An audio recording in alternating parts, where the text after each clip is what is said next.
As perguntas que eu recebo são todas perguntas descerebradas. As pessoas perderam o cérebro, elas querem saber se... Os evangélicos são burros, é o que você está falando. Ficaram. Qualquer um fica sob aquele rolo compressor.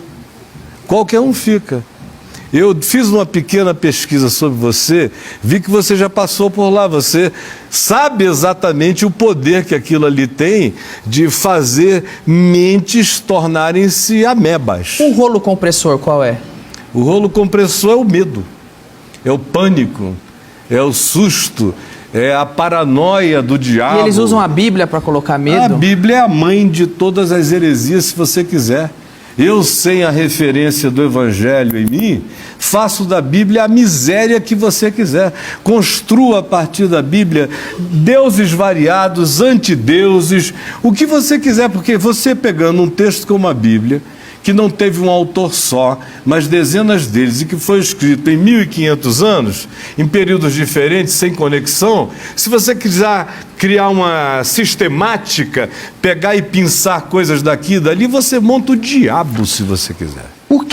O que deve ser interpretado de forma literal na Bíblia, o que não deve ser interpretado de forma literal na Bíblia? Olha, e o que interpretam de forma literal, consciente, que não deveria ser interpretado de forma liberal? Tem muita coisa que é para interpretar de modo literal, só que caducou.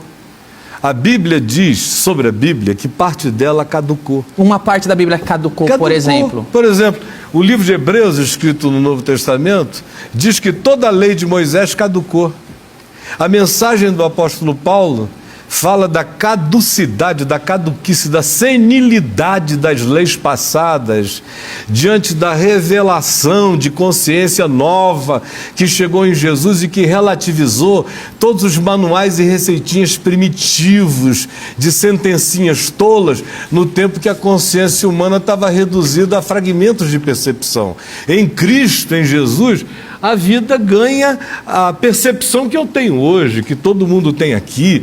Ele trouxe para a nossa mente uma atualização de olhar que não vai envelhecer nunca mais. Tem uma parte da Bíblia pontual que foi caducada, essa no Novo Testamento, essa não vale mais, por exemplo? A lei de Moisés, por exemplo, o Novo Testamento diz que as leis de Moisés têm uma vigência para o transgressor.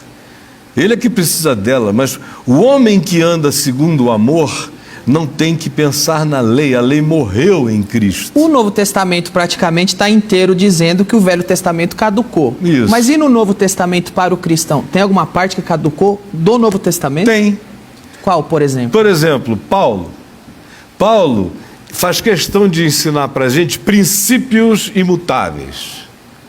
Sob esses princípios imutáveis, ele faz aplicativos circunstanciais para o tempo dele, que são relativos àquele tempo, mas que devem ser vencidos para se chegar ao princípio absoluto. Exemplo, ele diz que em Cristo não há homem nem mulher, não há sexismos, em Cristo não há escravo nem liberto, em Cristo não há senhores e nem entes minimizados. Esse é o ideal em Cristo. Todavia, nos dias dele, ele tinha que lidar com uma sociedade onde havia homem, mulher, escravo, liberto. Então o que ele faz?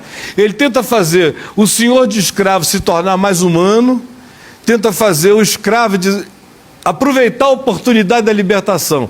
Enquanto você não pode, tente ser feliz com o que você tem, mas no dia que você puder escapar dessa, pule fora, porque o seu chamado não é esse. A mesma coisa com tudo. Foi para a liberdade que Cristo nos libertou. As igrejas ensinam escravidão.